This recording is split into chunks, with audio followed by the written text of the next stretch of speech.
And gentlemen, with that, I'm now joined by Mr. Jain Das Gupta. He's a former ambassador and representative of India at the WTO. Ambassador Das Gupta, what are your thoughts on what has transpired? I was just having a word with Professor Nalapat. He said that Trump is not really resorting to any political correctness, and the conversation went just as it should have, and all the criticism that Donald Trump and J.D. Vance are getting is uncalled for. Well, I would like to say a few things. First, when the war started, Henry Kissinger said at that time that there can only be a diplomatic solution to this. And that is what we are veering around to after 3 years. The second point is Jeffrey Sachs has written an article about 2 months ago.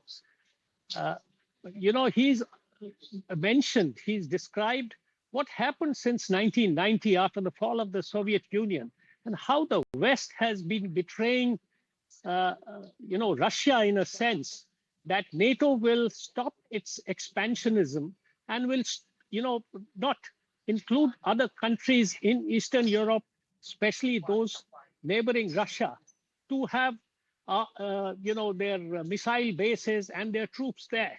Now, one after the other, there have been transgressions on the part of the Europeans, and they have been constantly pushing their boundaries.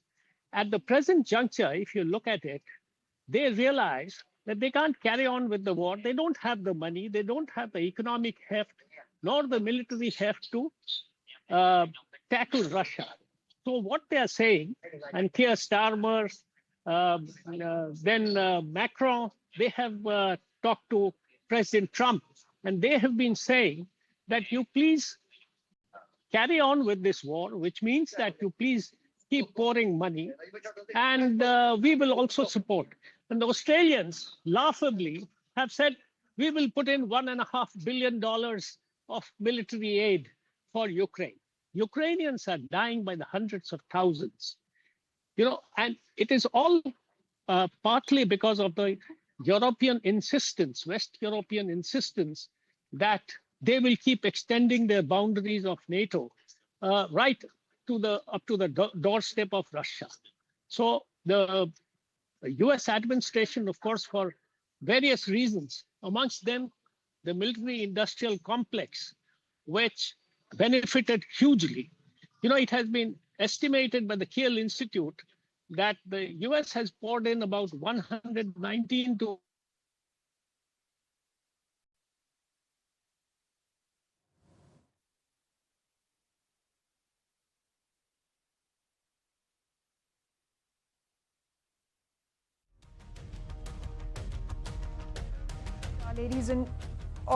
ladies and gentlemen, we seem to have a disturbance with the line, but those are visuals of the unprecedented scenes that were witnessed last night at the White House as Trump-Zelenskyy were involved in a verbal spat over the Ukraine war. And I'm given to understand that Mr. Das Gupta is back with us. Mr. Das Gupta, you were talking about what transpired last night, but let me also ask you about another angle as far as this, unprecedented scene is concerned. Now, amidst all of this, the backlash that happened, and of course, the verbal duel that happened between Donald Trump and Zelenskyy, amidst all of this, it is Vladimir Putin who's having the last laugh. So how does this really change or further strengthen his ability to negotiate so far as peace talks between the two sides are concerned?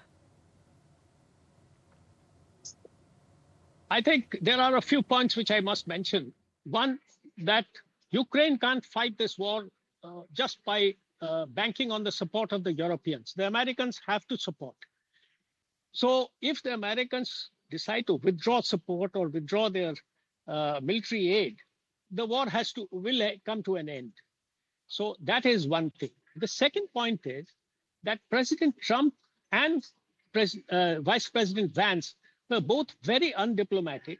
And as one Democrat leader has mentioned, they were behaving like two school bullies who were trying to corner a fellow, student in school. So that, I think, is something which has been described as quite, undiplomatic and not, done in international diplomatic circles. the third point I wanted to mention is that President Trump has been very transactional in nature. And he's been saying, first, give me back $500 billion by repaying through your minerals. Then he brought it down to $300 to $350 billion. The Kiel Institute has calculated it to be a maximum of $124 billion. Now, President Zelensky has said, I can't repay. I can't make 10 generations of my country indebted for this repayment. The other thing is he's been asking for a security guarantee from the US, which is the cornerstone of his deal with the US. And President Trump has resolutely declined to give that security guarantee, which Keir Starmer and President Macron and the rest of the West Europeans want. Yes. Yes, please. Absolutely. So, Mr. Dasgupta, what happens next? Because the European leaders clearly want those security guarantees. They were not very happy when, the Russian side and, of course, the United States side met in Saudi Arabia. What happens next? How soon can the world expect those peace talks to resume? See, first, President Zelensky has to be given an honorable exit. He can't be made to be, pushed into a corner and then said that you now eat crow. So first, an honorable exit for President Zelensky.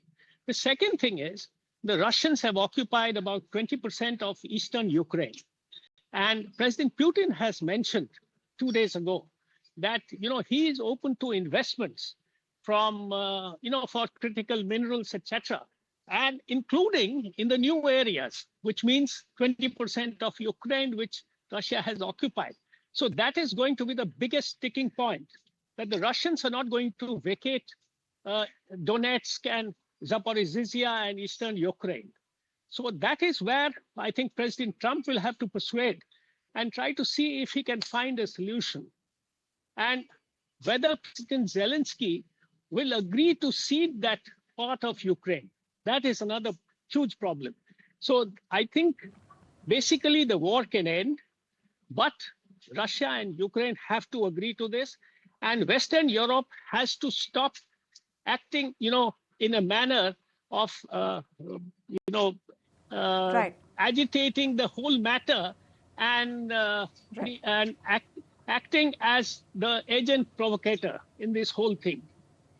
Sane wisdom has to prevail. Absolutely, Mr. Dasgupta.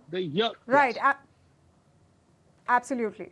And diplomacy has to prevail most importantly, because there are several questions that are facing the world, and most importantly, the stakeholders so far as this war is concerned. Does this incident stack up cards in favor of Zelensky?